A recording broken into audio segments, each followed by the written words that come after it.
Now, before the Civil War, many of the men who would become officers on both sides would be old friends in the old army. You hear many different accounts of that, like General Longstreet. He was best friends with Ulysses Grant and was actually in his wedding. They were very good friends.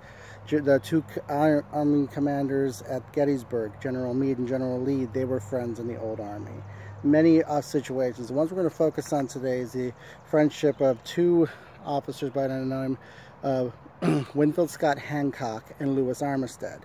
Now, they had both met in the old army. They actually had both served in Mexico, and they both served in California afterwards, after the war. Hancock in Los Angeles and Armistead in Benicia, close to where I grew up.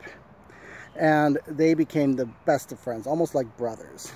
And when the call for secession went out, because Hancock was from Pennsylvania and Armistead was from Virginia, Armistead resigned his commission, and they had a farewell party at with the Hancocks, and it was kind of quiet.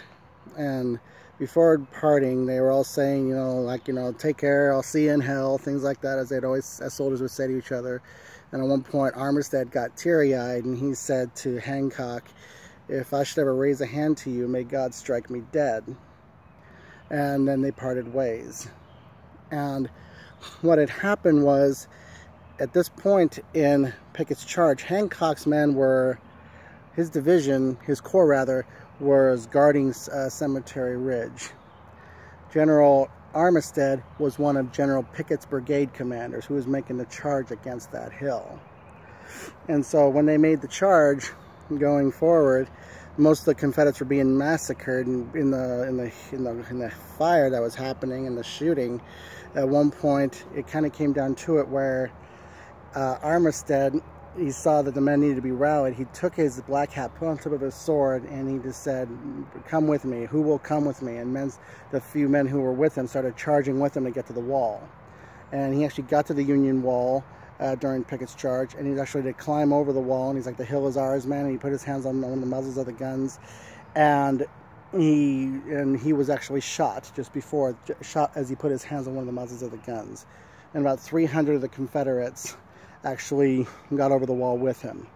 On the other side, just before this, you had Hancock, who was still riding on his horse, overlooking the situation. And as he was watching the battle, a bullet hit the part of his saddle and shot pieces of wood and things like that, and shrapnel into his leg, and he fell from his horse and hit the ground. But before that, he did notice a man in the distance with a sword with a hat on the end of it. Unbeknownst to him, it was his old friend Armistead. And Hancock fell to the ground, and he refused to be moved, and they put a tourniquet on him. He didn't want to miss the end of he wanted to make sure everything was done before he was carried from the battle. But he had him do a tourniquet to keep him from bleeding to death on the battlefield.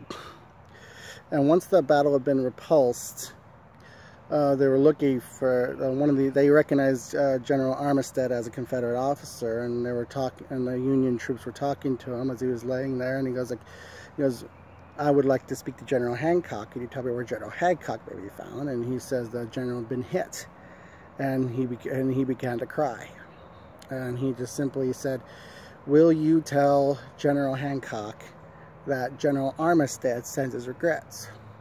Tell him how very sorry I am." Now, what northern newspapers took it to mean as, "I'm sorry that we rebelled," and they made it into a political scheme. But what that meant was, basically, "I'm sorry that my men shot you." And so Armistead was carried to a field hospital where he died 2 days later.